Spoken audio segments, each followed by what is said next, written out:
राजा पृथ्वीराज ने आश्चर्य से पूछा, क्या ऊंटों को कोई बीमारी है जिस कारण वे उठ नहीं पा रहे? चरवाहों ने कहा, महाराज ऊंट पूरी तरह स्वस्थ हैं, उन्हें कोई बीमारी नहीं है। पृथ्वीराज ने कहा, तो फिर वे अपनी जगह से क्यों नहीं उठ रहे? चरवाहों ने कहा, महाराज कल उस स्थान पर एक दरवेश बैठे थे, हमने उनके और उनके साथियों के साथ काफी दुर्व्यवहार किया और उन्हें वहां से उठा दिया था। जाते जाते उन्होंने कहा था, राजा के ऊंट यहाँ बैठेंगे और उठेंगे नहीं। हमें लगता है कि दरवेश की बद्दुआ के कारण ही ऊंट अपनी जगह से नहीं उठ पा रहे हैं। तब पृथ्वीराज ने हुक्म दिया, अच्छा जाओ और उस दरवेश को मेरे पास ले आओ। जब हजरत ख्वाजा मोइनुद्दीन चिश्ती रहमतुल्लाह अलैहि पृथ्वीराज के दरबार में पहुंचे तो पृथ्वीराज ने उनसे पूछा, ए दरवेश, आपने मेरे ऊंटों को क्यों पंगु बना दिया है? मेरे ऊंट भूखे मर रहे हैं, कृपया अपना जादू उनसे हटा लें। अगर जादू नहीं हटाया तो मेरे ऊंट भूखे मर जाएंगे। पृथ्वीराज की बात सुनकर हजरत ख्वाजा मोइनुद्दीन चिश्ती रहमतुल्लाह अलैहि मुस्कुराते हुए बोले, हे अल्लाह के बंदे, हम मुसलमान हैं और मुसलमान कभी जादू नहीं करते। तुम्हारे ऊंटों को मैंने नहीं बल्कि इस संसार के पालनहार महान अल्लाह रब्बुल आलमीन ने बैठाया है। उनकी आज्ञा से ऊंट बैठे हैं और उनकी आज्ञा से ही उठेंगे। लेकिन मैं उस सर्वशक्तिमान से प्रार्थना कर सकता हूं कि वह तुम्हारे ऊंटों को उठने की अनुमति दे। इसके बाद हजरत ख्वाजा मोइनुद्दीन चिश्ती रहमतुल्लाह अलैहि ने अल्लाह से दुआ की, हे अल्लाह, इन ऊंटों को उनकी जगह से उठने की तौफीक दें। हजरत ख्वाजा मोइनुद्दीन चिश्ती रहमतुल्लाह अलैहि की दुआ करते ही चरवाहों ने देखा कि ऊंट अपनी जगह से उठकर चरागाह की ओर बढ़ने लगे। यह दृश्य देखकर चरवाहे चकित रह गए और हजरत ख्वाजा मोइनुद्दीन चिश्ती रहमतुल्लाह अलैहि की करामत की खबर पूरे अजमेर में फैल गई।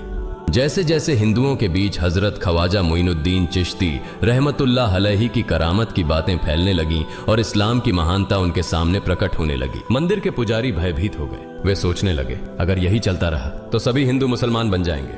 तब वे पृथ्वीराज के पास पहुंचे और निवेदन किया, महाराज, ये दरवेश हमारे राज्य में अशांति फैला रहे हैं। यदि आपने अभी इनका कोई उचित समाधान नहीं निकाला तो ये दरवेश सभी हिंदुओं को मुसलमान बना देंगे और तब हमारे देवताओं की पूजा करने वाला कोई नहीं बचेगा। आप इन्हें यहां से भगा दें, नहीं तो ये हमें यहां से बाहर निकाल देंगे। महाराज, हम आपको एक और भयावह बात बताना चाहते हैं। ये दरवेश कहते हैं कि जिन मूर्तियों की हम पूजा करते हैं वे पूजनीय नहीं है। उनका कहना है कि ये केवल निर्जीव पत्थर है जिनमें कोई शक्ति नहीं है। ये साधारण लोगों को इस तरह की बातें बताकर भ्रमित करना चाहते हैं। सबसे आपत्तिजनक बात यह है कि ये दरवेश हर दिन 5 बार हमारे पवित्र तालाब में हाथ लगाकर उसे अपवित्र कर रहे हैं। पुरोहितों की बात सुनकर पृथ्वीराज ने हजरत ख्वाजा मोइनुद्दीन चिश्ती रहमतुल्लाह अलैहि को बुलाया। जब हजरत ख्वाजा मोइनुद्दीन चिश्ती रहमतुल्लाह अलैहि उनके दरबार में पहुंचे तो पृथ्वीराज ने कहा, ए दरवेश, हम देख रहे हैं कि आप गोमाता का मांस खाते हैं और हमारे देवताओं का अपमान करते हैं। हमारे धर्म के बारे में तरह तरह की उल्टी सीधी बातें कर रहे हैं। हम यह सहन नहीं कर सकते। हम यह भी देख रहे हैं कि आप हमारे पवित्र तालाब को अपने अपवित्र हाथों से खराब कर रहे हैं। आप तुरंत हमारे देश से चले जाएं।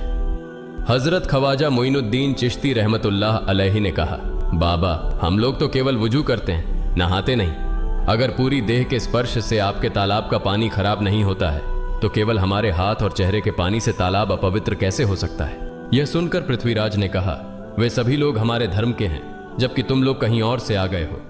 तुम हमारे धर्म के नहीं हो, इसलिए तुम्हारे हाथ लगाने से हमारा तालाब अपवित्र हो जाता है। तब हजरत ख्वाजा मोइनुद्दीन चिश्ती रहमतुल्लाह अलैहि ने कहा, अच्छा बाबा, हम अब आपके तालाब के पानी को हाथ नहीं लगाएंगे, लेकिन हमें पानी की जरूरत है तो हम चाहते हैं कि केवल एक बर्तन में पानी ले लें। पृथ्वीराज ने कहा, ठीक है, तुम पानी ले सकते हो, लेकिन तुम्हारा बर्तन तालाब में लगे, तुम्हारे हाथ नहीं। अगर तुम्हारे हाथ स्पर्श करें तो हम इसके खिलाफ सख्त कार्रवाई करेंगे।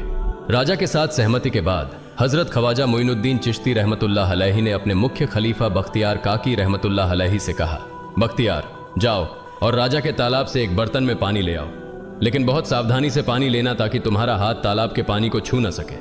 बख्तियार काकी रहमतुल्लाह अलैहि हजरत ख्वाजा मोइनुद्दीन चिश्ती रहमतुल्लाह अलैहि के आदेश का पालन करते हुए आना सागर से पानी लेने गए। उन्होंने बर्तन को तालाब में डुबोया और उनका हाथ पानी को नहीं छू सका क्योंकि चमत्कारवश पूरा तालाब एक छोटे बर्तन में समा गया। आना सागर पूरी तरह से सूख गया और उसकी तली में केवल सूखी रेत दिखाई देने लगी। जब पुरोहितों ने देखा कि उनके पवित्र तालाब में एक भी बूंद पानी नहीं बची है और वह मरुस्थल की तरह सूख गया है तो वे घबराते हुए राजा पृथ्वीराज के पास गए और बोले, महाराज, यह तो भारी संकट हो गया है। पृथ्वीराज ने पूछा, क्या हुआ?